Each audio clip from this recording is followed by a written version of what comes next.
안녕하십니까. 혼란한 정치 시사이슈를 술술 풀어보는 송국권 혼술 3월 4일 월요일 오후에 인사드립니다. 민주당 소속 국회의원으로서 윤석열 대통령 배우자 김건희 여사를 겨냥해서 대선 전 그리고 대선이 끝난 이후 현 정부 들어서도 계속 무차별 유혹을 퍼뜨리면서 공격수를 자임했던 의원이 토사구팽 당합니다. 그것도 공천에서 탈락을 하는데 왜 탈락을 하느냐? 본인이 있던 자리에 이재명의 배우자 김혜경 씨 측근을 밀어넣기 위해서 토사구팽 당합니다. 이 김혜경 씨가 지금 법인카드 문제로 사법 리스크에 올라 있죠. 자, 그것을 방어하기 위한 사람을 국회에 보내기 위해서 그러니까 김건희 여사 저격수를 자처를 했던 민주당 의원이 팽당하는 그런 상황이 벌어지고 있습니다. 민주당 이재명 사당에서 갖가지 일이 다 일어나고 있는데, 자, 이 기사 내용은 오늘 이겁니다. 문화일보가 단독으로 보도를 했는데, 민주당이 서동용 국회의원을 컷오프 했습니다. 전남, 순천, 광양, 곡성, 구례, 얼 여기는 뭐 공천만 받으면 당선이 되는 지역이죠. 지금 여기 이정현 국민의힘 전 대표가 나가 있지만 서동용 의원을 컷오프하고 그 지역에 권향엽 여성입니다. 권향엽 예비 후보를 전략 공천을 했습니다. 그런데 이 권향엽 후보가 이재명 대선 후보 캠프에서 이재명 부인 김혜경 씨를 보좌하는 부실장을 역임했다. 그래서 뭐 사천 논란과 더불어서 이제 배우자 몫까지 챙기느냐, 그리고 왜 이 배우자 몫을 챙겨야 할까, 그런 말까지 나오고 있습니다. 이 과정에서 최고위원회의에서 워낙 말이 안 되는 공천이라서 일부 반대가 있었는데 원래 공천관리위원회에서 의결을 해서 최고위원회로 올린 거죠. 그 최고위원회에서는 일부 논란이 있었지만 그대로 통과를 됐는데, 공관위원회 임혁백 공천관리위원장은 그 이재명 대표의 지시를 받아서 지금 공천을 수행을 하고 있죠. 자, 그래서 그대로 올렸고, 최고위원회에서도 몇 명이 이거 말이 안 되는데, 그리고 또 개딸들을 중심으로 이건 너무하는 거 아니냐, 이런 글이 또 SNS에 올라오니까 좀 주춤했지만은 그래도 그대로 통과를 시켰다고 합니다. 그런데 이게 참 코미디 같은 일, 이 대한민국 국회의원 배지를 어떻게 사용을 하는지 적나라하게 보여주는 모습입니다. 지난 1일에 민주당이 심야 최고위원회의를 열어서 몇 군데 이 3일절 심야에 몇 군데 공천을 처리를 했죠. 그때 이 순천, 광양, 곡성, 구례, 얼 이 지역을 여성 전략 특구다. 여성에게만 공천을 준다. 이렇게 정해버렸습니다. 심야에. 그런데 단 한 곳입니다. 254개 선거구 중에서 단 하나, 이 지역만 이 여성 전략 특구, 그래서 남자는 공천 못 받아, 여자에게만 줘, 이렇게 해버렸죠.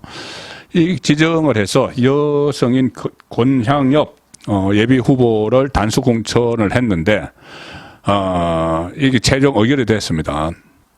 민주당 관계자는 이렇게 이야기합니다. 최고위원회의에서 현역인 서동용 의원과 경선이라도 붙이는 게 어떻겠냐는 반대 의견이 있었는데, 결국 공관위에서 올린 원안대로 임혁백 공관위 권 후보가 전략 공천됐다. 이번 공천에서 254개 중에서 여성 전략 특구로 지정된 곳은 이 지역이 유일하다. 자, 그런데 문제는 도저히 공천을 받을 수 없는 사람입니다. 이 서동용이라는 현역 의원하고 권향엽이라는 예비 후보가 경쟁을 벌였는데, 여론조사에서는 서동용이 권향엽보다 3배 가까운 지지율로 앞서 있었고, 또 권향엽은 뭐 31명이 포함됐다는 하위 20%에도 속하지 않습니다. 그래서 그 지역에 도저히 빼낼 수가 없으니까 그냥 아예 여성 전략 특구 이렇게 지정을 해서 권향엽을 공천해버린 겁니다. 권향엽은 전남 광양 출신이고 순천여고를 나왔고, 이 순천여고 나왔으니까 순천, 광양, 곡성, 구례, 얼 여기 이제 출마를 했는데 민주당 당뇨 출신입니다. 민주당 여성국장을 했고, 또 문재인 정부 때 청와대에 들어가서 균형 인사 비서관도 하다가 나왔는데 이 사람이 그러면 대선 때 뭘 했느냐? 지난 2022년 대선 때 대통령 후보, 민주당 대통령 후보 직속 기구가 있었죠. 그때 김혜경을 수행하는 이 후보 배우자실이라는 게 있어서 논란이 있었습니다. 배우자실, 그때 김혜경을 수행하기 위한, 보좌하기 위한 대선 후보 때, 실장이, 배우자실 실장이 현역 국회의원이었죠. 그래서 아니, 국민 세금으로 국회의원에게 월급을 주면서 그 국회의원을 후보자도 아니고 후보자, 배우자, 비서실장으로 내보내느냐. 이런 지적이 있었는데 아랑곳하지 않고 후보자, 배우자실을 운영을 했죠. 그때 배우자 실장이 이해식 현역 국회의원인데, 이 사람은, 권향엽이라는 사람은 민주당 국장 출신은 그때 이해식 배우자 실장 밑에서 부실장을 했습니다. 부실장이 두 명이었는데 한 명은 또 현역 국회의원 정은혜, 정의원과 함께, 김혜경 일정 수행을 담당하는 부실장을 했습니다. 자, 그러고 나서 이번에 총선에 나가겠다고 출마를 했는데 예비 후보로, 이 공천을 하기 위해서 여러 가지 여론조사를 했는데 현역인 서동용에 비해서 거의 3분의 1 정도 받았다는 겁니다. 실제로 KBS 강주방송이 작년 말에 진행한 이 지역 민주당 총선 후보 선호도 조사를 했는데 여기에 따르면은 현역 의원인 서동용은 40%, 권향엽은 14%를 받았습니다. 14%. 3분의 1 이하로 떨어졌는데 공천을 줬죠.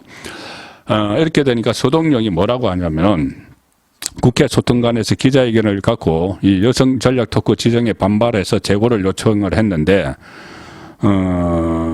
이게 지금 이 김혜경 씨 사법 리스크 대비용으로 긴급히 이 사람을 권향엽을 투입하기 위해서 이런 일이 벌어진 게 아니라는 이야기가 나옵니다. 지금 김혜경은 법인카드로 하나는 기소가 돼서 재판이 시작됐죠. 그거는 선거법 위반인데 그거보다 더 큰 본안 사건이 지금 수원지검에서 수사 중이죠. 김혜경과 이재명이 서로 연결된 것, 과일 1,000만 원어치, 무슨 일제 쌈프, 소고기, 초밥 이런 거 그냥 무차별적으로 막 법인카드 쓴 거, 그거는 수사 중입니다. 그래서 이 수사가 진행이 되면은 김혜경도 사법 리스크가 있으니까 이걸 또 국회 차원에서 누군가 방탄을 해야 된다. 김혜경이 직접 방탄복을 입을 수는 없으니까. 그래서 이 김혜경이 본인이 자기를 이렇게 수발을 들었던 부실장으로서 일정하고 막 이런 걸 다 자기가 수행을 하고 했던 수행비서 역할을 했던 그 권향엽 씨를 배치를 달게 만들려는 것 아니냐. 자, 그런 분석이 지금 나오고 있습니다. 그래서 국회에 정치적 방탄막을 하나 만들려고 한다는 건데, 다시 돌아와서 서동용이 국회에서 기자회견을 했는데 또 전략공천에 관한 입장문도 냈습니다. 여기서 뭐라고 했냐면은, 자, 도대체 기준이 뭐고 문제가 뭔지 아무런 설명도 없는 이러한 당 지도부의 공천 결정에 동의하기 어렵다. 어쩌고 쭉 하고 나서 이렇게 이야기합니다. 나는 서동용 의원입니다. 의정활동평가 합의 20%에 들지도 않았고 당 지도부가 임명한 교육특별위원회 위원장으로 활동을 하며 김건희 위조 논문 의혹을 파헤쳤다. 의혹을 막 덜쳐낸 거죠. 무차별적으로. 자기는 김건희 저격수 노릇을 했다는 이야기입니다. 그리고 이재명이 이제 충성을 했는데 윤석열 정부가 들어서서는 인사참사, 자기 주장입니다. 인사참사에 맞서서 김인철, 박순애, 정순신, 이균영 등 부적격 후보자들의 사퇴에 결정적 기여를 내가 했다. 내가 이재명의 충견 역할을 해서 윤석열 정부를 물고 뜯었다. 이야기죠. 특히 김건희 여사와 관련한 의혹들을 막 제기를 했다. 그런데 내가 그렇게 결정적 기여를 했는데 왜 현역 의원으로서 경선조차 치를 수 없는 심각한 결격 사유가 있다면 답변이라도 좀 해라. 결국은 이재명을 위해서 충성을 하다가 김혜경 척건을 꽂느라고 컷오프 돼버리는 이런 상황인데, 실제로 제가 이 서동영이라는 사람이 어떤 활동을 김건희 이 의혹들 쪽에 어떤 활동을 했는지 찾아보니까는 몇 가지 신문기사가 바로 보입니다. 자, 이 주로 이 좌파 매체에서 이 사람을 기사를 다뤘는데 어차피 이 의혹 제기니까는 말도 안 되는 의혹 제기니까 좌파 매체에서 다루죠. 가령 2021년 10월 21일자 오마이뉴스 뭐 제목만 읽어드리겠습니다. 이게 다 근거가 없는 거니까. 서동용 이름까지 박아서 김건희 재직했던 국민대 도이치모터스 주식 24만 주 보유. 아니 재직했던 국민대가 도이치모터스 주식 보유한 거하고 이게 김건희 여사가 무슨 관련이 마치 있는 것처럼 이게 오마이뉴스에서 크게 보도를 했고, 또 하나 이것도 뉴스토마토 자청양 매체죠. 여기서도 서동용 이건 2022년 10월 4일입니다. 서동용 김건희 표절 논문 기존 4건에서 2건 더 있다. 위조 수준이다. 해당 논문들을 활용해서 재임용에 활용했는지 뭐 확인도 안 하고 검증할 필요가 있다. 이렇게 의혹을 막 제기했던 그 서동용이 윤석열 대통령 배우자 김건희 여사를 겨냥을 해서 무차별적으로 의혹을 제기했는데 그 대가는 이재명의 배우자 김혜경 보호를 위해서 김혜경 핵심 측근에게 자리 내줘야 되니까는 너는 빠져 토사 구팽을 당하는 모습이었습니다. 송국근의 혼술이었습니다.